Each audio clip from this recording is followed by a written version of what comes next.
2NURFM.com, a broadcast service of the University of Newcastle. Dr. Kathleen McPhillips is from the University of Newcastle's School of Humanities and Social Sciences, and she's currently undertaking research looking at the Catholic Church and the Royal Commission. She joins us this morning. Dr. McPhillips, hello and welcome to Mornings. Thank you very much, Meryl. This project that you've undertaken, the research work, there's obviously been a lot of focus on clerical abuse, and in fact we have a Royal Commission going ahead. Why do we need a research project, Kathleen? Well, Meryl, we don't need just one, we need many, because it's such a significant moment in Australian society, the investigation of decades and decades of child sexual abuse, not just in the Catholic Church but in institutions generally. And the Royal Commission has been and is going to, I think, have significant impacts on institutional culture in Australian society. So it's very important, and it's addressing a serious miscarriage of justice in Australian society. What is it that you're looking at as part of your research? Well, my research project is centred around the Catholic Church.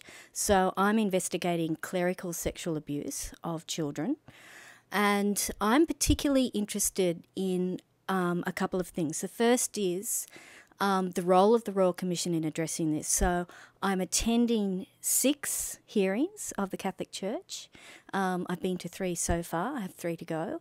And I go to the hearings and I sit in the courtroom. I listen to the evidence and I make notes about what I'm seeing and what I'm hearing. And that's called ethnography. So I'm an ethnographer. And then I write up my notes and I match it up to theory and to frameworks that will help me make sense of what I'm hearing and witnessing. Because that's part of what you're doing as part of this project, I suspect. You're actually trying to objectively look at, to put it in layman's terms, why has this happened within our society and why did it continue to happen? Am I on the right track there? Yes, indeed. How did it happen and why did it take so long for us to begin to address it? Have you started to formulate a response to that question, Kath? Certainly. Can you share? Because I think we're all listening to our radios in our kitchens, our cars, wherever. We hear these stories and in the back of your mind you think, how does this happen? Yeah. How did this happen? Yeah. Yeah. Well, in relation to the Catholic Church, first of all, they're the worst offender at the Royal Commission. So 60% of organisations to date have been faith-based organisations that have come up for investigation, and of those, at least most of those would relate to the Catholic Church. So overall, 30% of cases before the Royal Commission involve the Catholic Church. Okay. So that was one of the reasons I was really interested in what was it about this institution that made children so vulnerable and that it had so many problems. And I think we can all see some of the issues there. First of all, it's a very hierarchical institution, and power is very concentrated at the top amongst the clergy. There's very little transparency. There's very little participation for the lay people in making decisions about on a whole range of things. So power was concentrated. That was one thing. Another thing was the priesthood and the structure of the priesthood and the culture of the priesthood. So much of the abuse that's been looked at in the Royal Commission covers people who are abused from, well, the 1950s up until the 1990s, although there have been some cases, very recent cases. So it's not just historical. It is actually, the Royal Commission is actually looking at current cases cases as well. Absolutely, very recent cases. I have wondered that. I thought, has this stopped? Yeah, well, it's a mistake to think that it stopped. It hasn't, but certainly it's peaked. Okay. It's certainly peaked. But, yeah, so the priesthood, the structure of the priesthood, the culture of it, when priests were training through the 1950s, 60s, 70s and 80s, it was a very closed culture. They had very little to do with the outside world. It was the psychosexual development of priests and their education was completely missing. Okay, and Yeah. I know it's a broad question, but abstinence. A lot of people are Celibacy. asking celibacy. Well, it's interesting. That's a little bit controversial. Yes.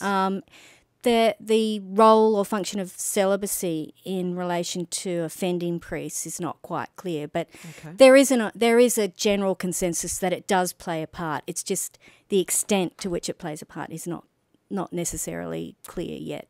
Okay. Yeah. And switching our focus to the victims, part of your research includes victims as well.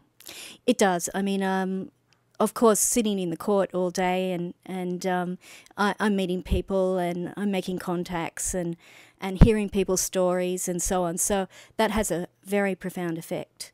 And the stories that people tell, their accounts of what happened to them are awful. They're shocking. And you feel the trauma that they've been through. And one of the things that we haven't understood as a society in general is the impact of trauma on children when they go through this experience. I mean, it affects their whole lives. And in turn, I suspect it affects really our society. It's one thing to say, look, you just need to move on and get over it. But really, in some ways, the broader society is impacted by people that have been terribly, terribly damaged and troubled. And really, it's not just a matter of saying get over it, I suspect. It is a matter of trying to find a path of healing and helping so that we can all benefit. Oh, exactly. I mean, we all have to take responsibility. And, it's a complicated thing, trauma, because some people are more affected than others. Yeah. And one of the things that the Royal Commission is doing is not just hearing the stories of people who've been affected, but they're doing lots of research as well. And they're particularly researching redress schemes. So they're looking at the ways that we can fix this, that there can be justice for victims. Because prior to really the Royal Commission, there had been over 40 state inquiries trying to address child protection, child abuse at all levels. And they would hear these accounts, they'd make recommendations, and they would sometimes be enacted and not. So it's really important that the Royal Commission, that the recommendations that come out of the Royal Commission are going to be enacted. It's 2NURFM. We're joined by Dr. Kathleen McPhillips this morning from the University of Newcastle's School of Humanities and Social Sciences.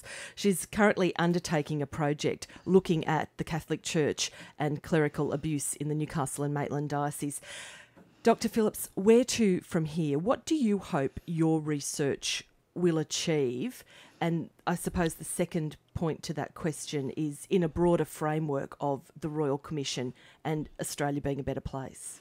Absolutely. That would be sort of the outcome, I hope, is that to understand the ways in which the work of the Royal Commission is actually going to, I think, change institutional culture. It will never be the same from here on in. And that will be particularly relevant to child protection laws and to reporting laws and to redress schemes. And I think the most important thing at this point is that survivors need justice. What about the church? Do you think that it will change? I know that's a massive question, but... Yeah, I mean, the answer to that is yes, it has to. Yes. And the church has already indicated areas that it needs to address and to change, and that's really good, but there needs to be action too. Exactly. Dr. Kathleen McPhillips, thank you so much for your time. All the best with your research. And might we book a forward date with you at the conclusion of your work for a summation? Certainly, Meryl. I'd love to come and talk again. 2NURFM, Meryl in the morning. Dr. Kathleen McPhillips from the University of Newcastle with a very big research undertaking from something very important.